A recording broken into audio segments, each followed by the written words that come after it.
भगवान श्री कृष्ण अभिमन्यु को क्यों चाहते थे मरवाना? अगर नहीं चाहते तो बचा लेते ना अभिमन्यु को, लेकिन क्यों चाहते थे? इसके पीछे कारण है, सो सुनिएगा आप सभी ध्यान से। आज मैं वही बताने जा रही हूँ, आप लोग ध्यान पूर्वक सुनिए।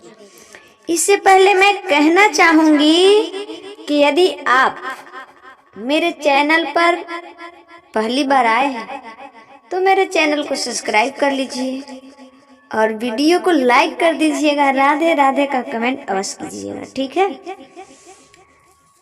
जब मृतलोक में आने का बात हुई तो भगवान इंद्र के पास गए, तो इंद्र स्वयं नहीं आना चाहे तो अपने बेटा को दे दिए। इंद्र के पुत्र कौन है? अर्जुन। इंद्र के पुत्र कौन है? अर्जुन। भगवान सूर्य के पास गए तो भगवान सूर्य ने अपने पुत्र के रूप में कर्ण को दे दिए। सब देवता देवी कोई खुद अपने आया, खुद अपने संतान को दिया इस मृतलोक में आने के लिए। लेकिन भगवान श्री कृष्ण चंद्रमा के पास गए तो उन्होंने कहा कि नहीं मैं जाऊंगा और नहीं मैं अपने पुत्र को दूंगा। भगवान श्री कृष्ण कहे कि जब अपने ही लोग ऐसे करेंगे तो दूसरों का तो पूछिए मत, फिर कैसे होगा, क्या होगा। चंद्रमा अपने पुत्र से बहुत प्रेम करते थे, बहुत। भगवान श्री कृष्ण ने कहा कि जब आप खुद नहीं जाइएगा तो अपने पुत्र को तो दे दीजिए, भेज दीजिए वहां। तो चंद्रमा ने कहा कि नहीं, मैं अपने पुत्र से बहुत प्रेम करता हूँ, मैं अपने पुत्र के वियोग नहीं सह सकता, इसलिए मैं अपने पुत्र को भी नहीं जाने दूंगा। भगवान श्री कृष्ण कहे कि तो फिर कैसे होगा। अंत में चंद्रमा ने कहा ठीक है, 2 शर्त मंजूर कीजिएगा तब अपने पुत्र को भेजूंगा। भगवान श्री कृष्ण ने कहा कि ठीक है, आपकी शर्त बोलिए, शर्त क्या है।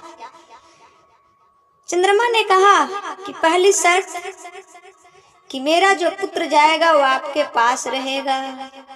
भगवान कहे कि हाँ मंजूर है। और दूसरा शर्त ये है कि मेरे पुत्र को बहुत जल्दी ही वापस भेज देना होगा। भगवान श्री कृष्ण कहे कि ये भी मंजूर है।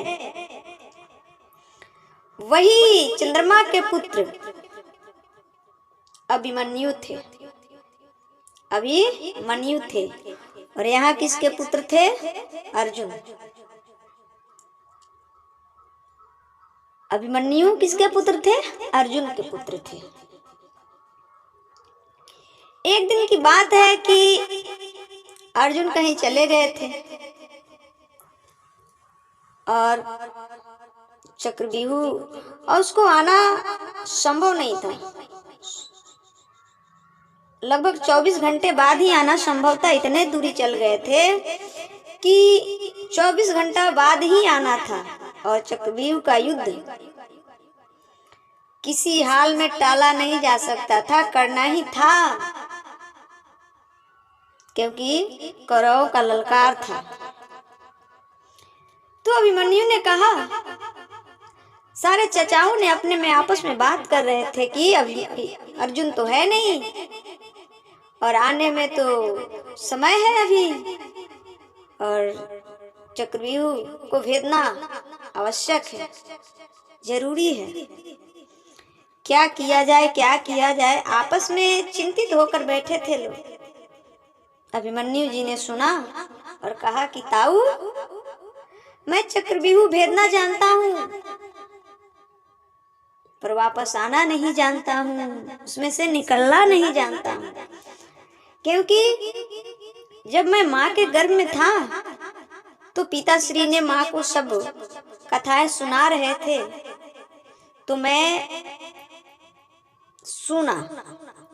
ये शिक्षा, ये ज्ञान मैंने माँ के गर्भ में प्राप्त किया, लेकिन उधर से निकलने वाली जो शिक्षा है, उस समय मेरी माँ सो गई, तो मैं नहीं सुन पाया। भीम, नकुल, सहदेव इत्यादि चाचाओं ने कहा कि जाओ पुत्र, देखा जाएगा, हम लोग निकाल लेंगे।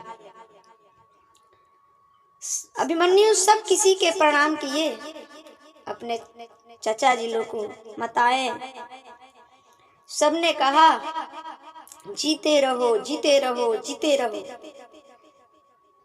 जब भगवान श्री कृष्ण को प्रणाम करने गए, तो भगवान श्री कृष्ण कहते हैं यशस्वी भव।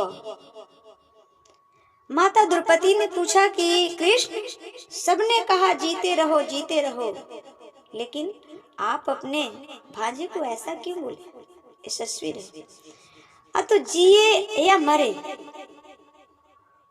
वो तो मैं नहीं जानता, पर सबसे ज्यादा वीरता, यश इन्हीं को मिले, इसलिए मैंने ये आशीर्वाद दिया है। क्योंकि कृष्ण जानते थे कि इनका उम्र अब ज्यादा दिन नहीं है, इसलिए उन्होंने यही आशीर्वाद दिया कि यशस्वी भव। जब अभिमन्यु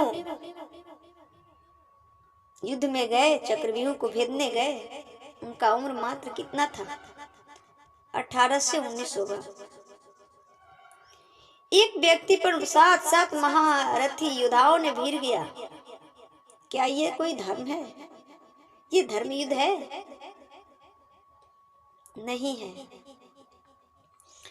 उसी वक्त अभिमन्यु की पत्नी उत्तरा गर्भवती थी। उनके पहला गर्भ पेट में पल रहा था। उस गर्भ में आए हुए बच्चे को भी अस्थामा ने ब्रह्मास्त्र चला दिया और मारना चाहा, तो माँ उत्तरा ने इधर उधर नहीं भटकी, सीधे श्री कृष्ण के चरणों में गई और कही कि पाहि पाहि महायोगन। हे प्रभु, हे श्री कृष्ण, रक्षा कीजिए। देखिए ना, जो बच्चा अभी जन्म नहीं लिया है, उस पर अस्थामा जी ने ब्रह्मास्त्र चला दिया।